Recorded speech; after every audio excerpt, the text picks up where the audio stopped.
Mana? Yang berarti 4 gerak. Stop, gerak. Salam. Selamat pagi, Bu. Selamat pagi. Silakan.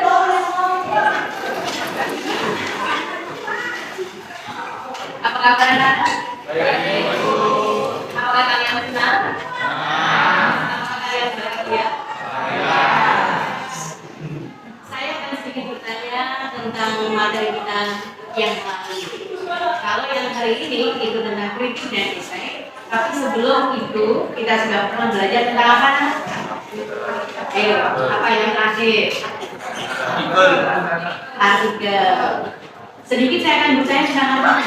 Ya, anak-anak tetap seperti biasa kan saya bagi kelompok-kelompok di sini, ya kan? Satu kelompoknya kemarin ada yang 3 tapi hanya 1, kemudian yang lain 2. Ya, jadi saya minta, oke, kalau misalnya di sini sudah 3, anggap itu adalah satu kelompoknya. Tetapi kalau nanti presentasi hasil pada akhirnya tetap kalian harus berdua. Jadi dulunya harus bergabung dengan sesuai kelompoknya. Kemudian metode kita pada pembelajaran kali ini tetap menggunakan metode clipping anak. Jadi selain kita melaksanakan literasi yang ada di dalam paket, anak-anak juga harus browsing di internet mencari contoh materi tentang kritik, kemudian materi tentang esai, dan itu harus ditempelkan di buku gambar.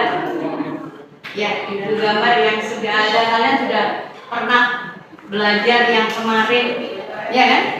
Pernah membuat ini clipping berita yang kemarin yang sudah kita pakai metode clipping bukan hanya hari ini, tetapi mulai dari editorial, ya kan? Kemudian ada berita biasa, kemudian ada artikel atau opini yang ditulis oleh masyarakat, ya, yang ditampilkan di media massa atau di media sosial, ya, seperti itu. Kemudian yang terakhir ini tentang kritik dan esai. Baik, barangkali ada yang masih ingat untuk materi yang lalu? Apa sih sebenarnya artikel itu? Atau barangkali ada yang ingat strukturnya bagaimana? Silakan. Silakan. Artikel itu adalah suatu jenis tulisan yang berisi pendapat, gagasan, dan juga pemikiran dari penulisnya, di mana terdapat juga strukturnya itu dari opini, argumentasi, dan juga filosofi. Baik, terima kasih. Ada yang bisa diulang? Mungkin kelompok, silakan Randy. Artikel itu apa?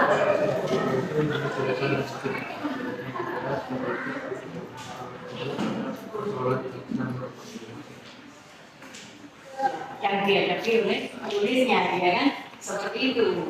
Ya, tapi biasanya memang masalah itu kadang nggak dihangat. Sebenarnya masalahnya di sini bukan hanya masalah sosial atau masalah politik, tapi masalah keluarga juga bisa sesuai dengan apa yang ada di dalam benak dari penulisnya itu. Baik anak-anak, untuk itu sekilas materi yang lalu, ya, kalian sudah membuat semuanya dan sudah dikumpulkan, sudah saya ambil nilainya. Kemudian hari ini kita akan berbicara tentang kritik dan esai. Di sini ada kompetensi dasar, kemudian ada tujuannya juga. Tujuan pembelajaran pada hari ini. Ya. Di sini KD-nya kompetensi dasar. Kenapa ini berbeda? Ini ada nomor 3.6, ada 4.6. Yang 3.6 ini adalah pengetahuannya, kemudian yang 4.6 ini adalah keterampilan yang harus kalian miliki seperti ini. Ya. Jadi di sini adalah pengetahuannya, menganalisis sistematika dan pembahasan kritik dan esai. Kemudian ada anaknya di sini, ya kan? Ada subnya. Kemudian yang berikutnya ini keterampilannya mengonstruksi sebuah kritik dan esai dengan memperhatikan sistematika, struktur, secara lisan dan tertulis seperti itu. Kemudian dalam kesempatan kali ini ada beberapa tujuan pembelajaran yang ingin kita capai. Jadi anak-anak harus bisa mewujudkan itu. Saya harus bisa memberikan motivasi kepada kalian bagaimana caranya tujuan ini bisa kamu raih seperti itu. Yang pertama adalah melalui diskusi kelompok, peserta didik dapat menelaah unsur yang membangun kritik dan esai dengan tepat. Kemudian melalui diskusi kelompok, peserta didik dapat membuat peta konsep unsur yang membangun kritik dan esai. Jadi apa saja yang ada di dalam unsur yang membangun kritik dan esai itu. Jadi kamu bisa menarik benang merahnya dari yang pertama apa, kedua apa, dan seterusnya seperti itu. Kemudian yang ketiga, secara mandiri peserta didik dapat memproduksi kritik dan esai dengan memperhatikan unsur pembangun seperti itu. Jadi di sini secara mandiri anak-anak bisa membuat esai. Kalau misalnya esai itu isinya tentang apa, itu adalah pengetahuan yang akan kamu peroleh di dalam buku paket nanti.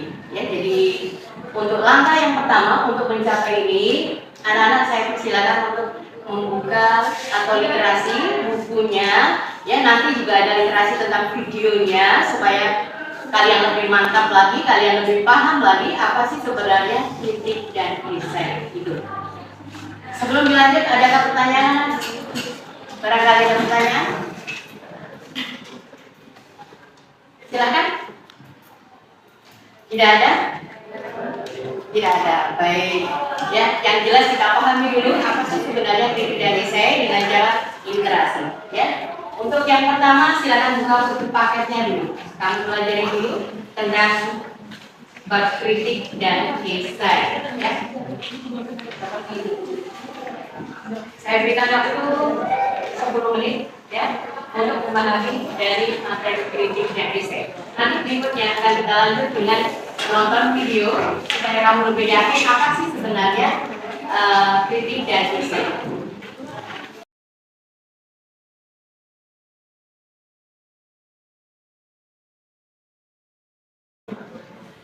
Judulnya adalah bahasa Indonesia, bedanya kritik sastra dan esai dari Kemdikbud. Silakan dicari. Bedanya kritik dan esai dari Kemdikbud tahun 2022. Buka di atas saja akhirnya. Kita di sini kan itu, ya kan? Oke, kita sudah ketemu. Bedanya kritik dan esai. Oke, sudah? Sudah ya? Silakan.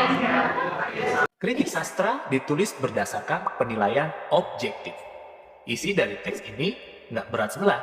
Dalam kritik sastra, penulis perlu tulis kelebihan dan kekurangan karya sastra yang dikritiknya. Sedangkan esai berisi soal seni atau fenomena lain dan bersifat subjektif. Sekarang yang selanjutnya, kegiatan selanjutnya adalah anak-anak menghubungkan antara apa yang dibaca di buku paket dengan video yang ada. Kemudian saya minta tolong anak-anak maju ke depan, ya, maju ke depan untuk menuliskan isi kritik itu apa saja. Ya, setiap kelompok diwakili satu orang. Silakan. Isi kritik itu apa? Kemudian kalau di sini sudah, nanti baru ya isi esai itu apa? Seperti itu.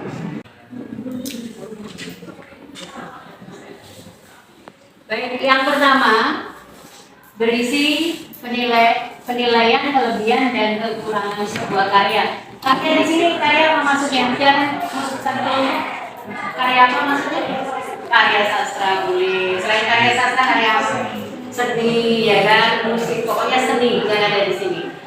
Esai itu apa sih? Ada isinya apa di dalam esai itu?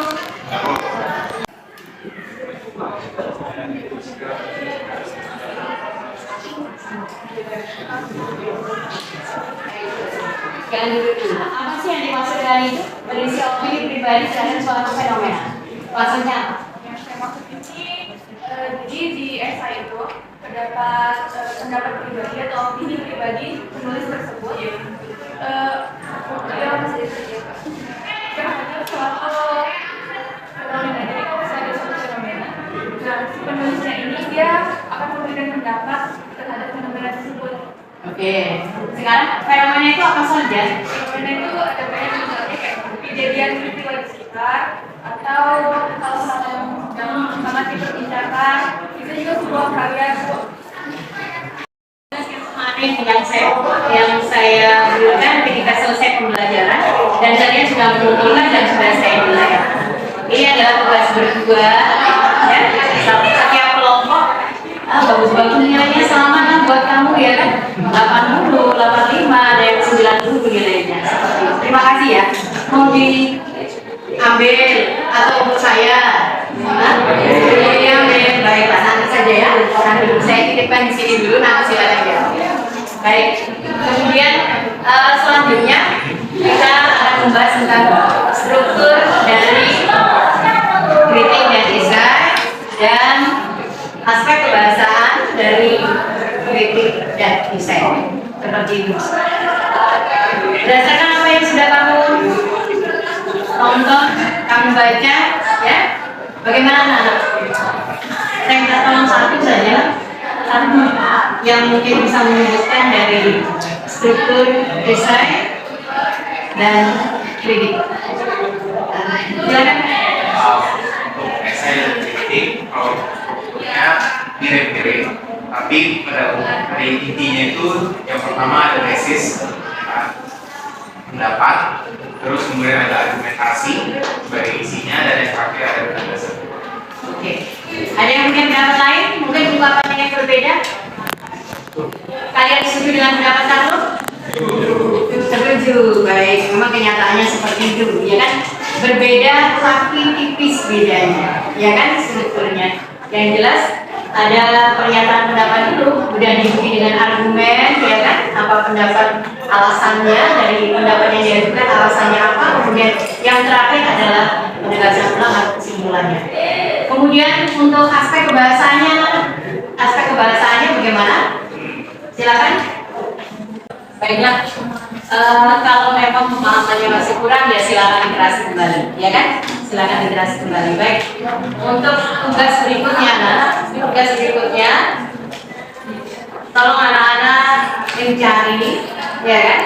Mencari kritik dan esai, kemudian kamu print di rumah, kemudian nanti digunting di sekolah, kemudian ditempelkan di buku gambar punya kamu masing-masing, kelompok masing-masing. Setelah itu baru sebelum ditempelkan kamu harus konsultasi dulu dengan saya. Apakah yang kamu miliki sudah benar kritik atau belum?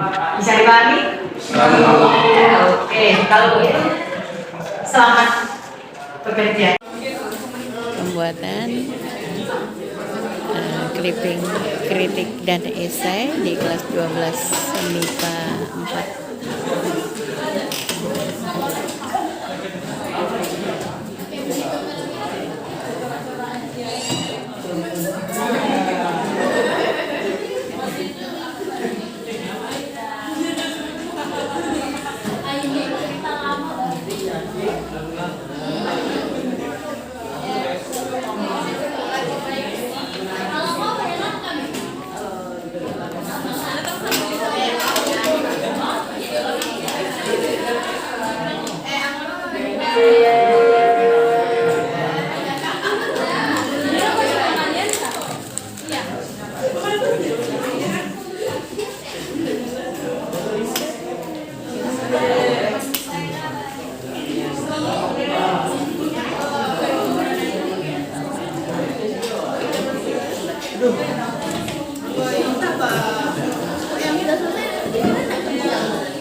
Woi, sampahnya banyak betul.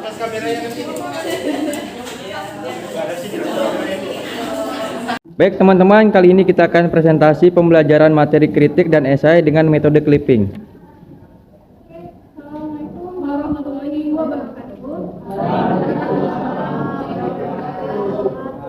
Baiklah, di sini kami akan mempresentasikan hasil karya kami dalam membuat kritik. Di dalam kritik ini tidak hanya satu materi saja, namun ada beberapa materi. Yang pertama dimulai dari ada tadi bencana dan sebagainya, hingga pada materi kritik dan juga esai. Ada, nah ini dia kritik dan juga esai. Dan pada untuk isi kritik dan juga esai, pertama kami menampilkan teks kritiknya, lalu setelah itu akan kami tampilkan pertanyaan untuk kritik. Setelah itu ada juga esai. Setelah esai itu kami tampilkan juga pertanyaan untuk esai itu sendiri. Tugas ini kami mulai dari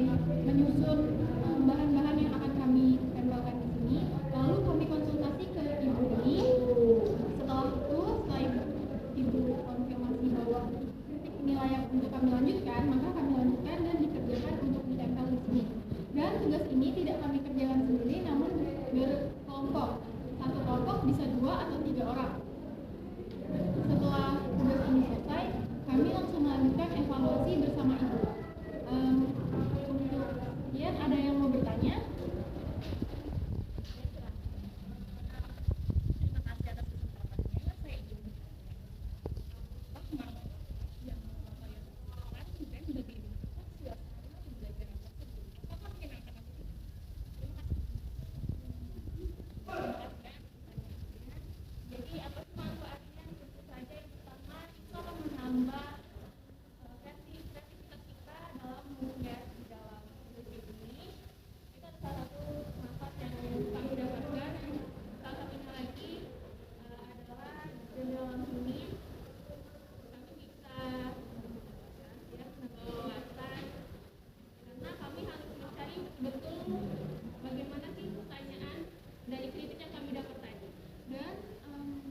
Pembelajaran seperti ini, menurut kami ini cara yang menyenangkan juga dan menambah wawasan baru, serta jadi nggak boring gitu lah di kelas. Sangat menyenangkan.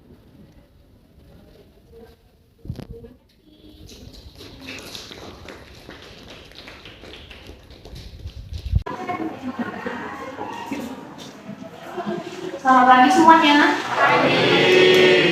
Jadi pada tugas minggu lalu saya sudah mengerjakan mengenai kritik dan juga esai. Dan untuk kritik itu saya mengambil dari mengenai kritik dari novel Ayat-Ayat Cinta. Jadi ini gambar novelnya, dan novel ini sedikit kilas bercerita tentang kisah cinta dan juga adanya budaya-budaya dan nilai budaya agama Islam yang cukup kental dan dapat dirasakan oleh pembaca dari novel tersebut. Dan juga dari novel Ayat-Ayat Cinta ini yang dikritik adalah kesempurnaan tokoh novel Ayat-Ayat Cinta itu sendiri, yang dimana berpaku atau lebih fokus pada tokoh-tokoh dari novel ini. Dan penulisnya adalah Anindya Lestia Anjani. Dalam penulisannya, pembaca itu dapat menilai bagaimana si tokoh itu disampaikan oleh penulis, di mana penulisnya menyampaikan bahwa tokohnya dituliskan atau dilukiskan sangat terlalu sempurna, tidak ada kejelekan di dalam tokoh tersebut ketika disampaikan kepada pembaca. Jadi menurut penulis, dia menyampaikan kelebihan dan juga kekurangan dari buku ini. Kritiknya mengenai latar yang itu terlalu sempurna, di mana menyatakan bahwa kenyataannya di dunia tidak ada yang begitu sempurna, sehingga dia mengkritik ini karena tentunya teori secara nyata tidak ada segala hal yang sempurna. Jadi ini merupakan kritik dari si penulis.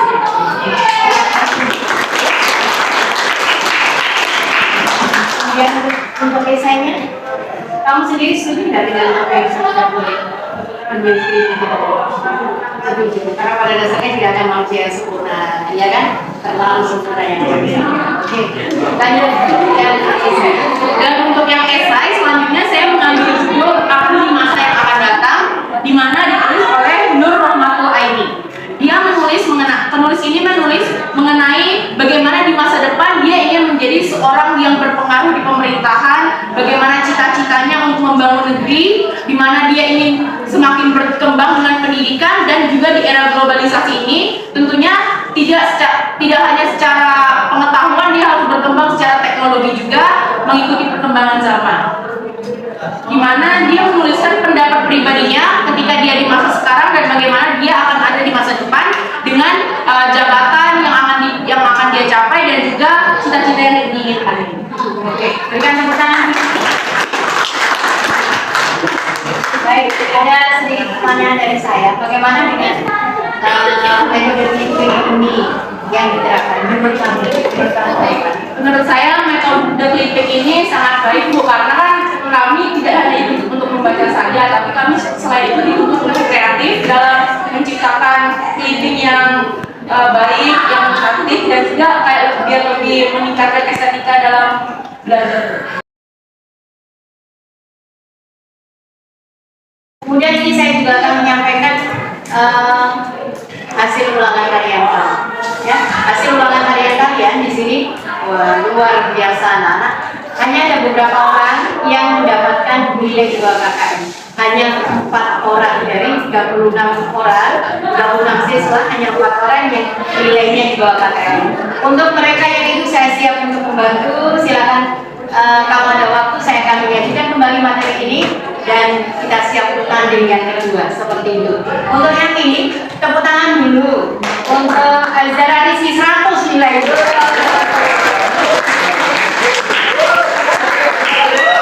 Yang lain bagi yang 85, 95. Selamat untuk semuanya. Ada SMS ya kan?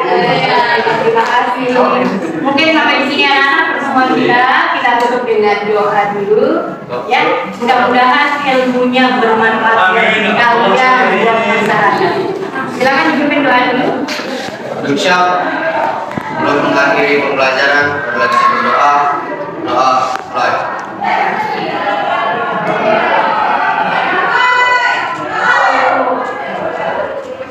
Doa selesai. Diri. Salam. Selamat pagi, terima kasih, sampai ketemu lagi minggu depan.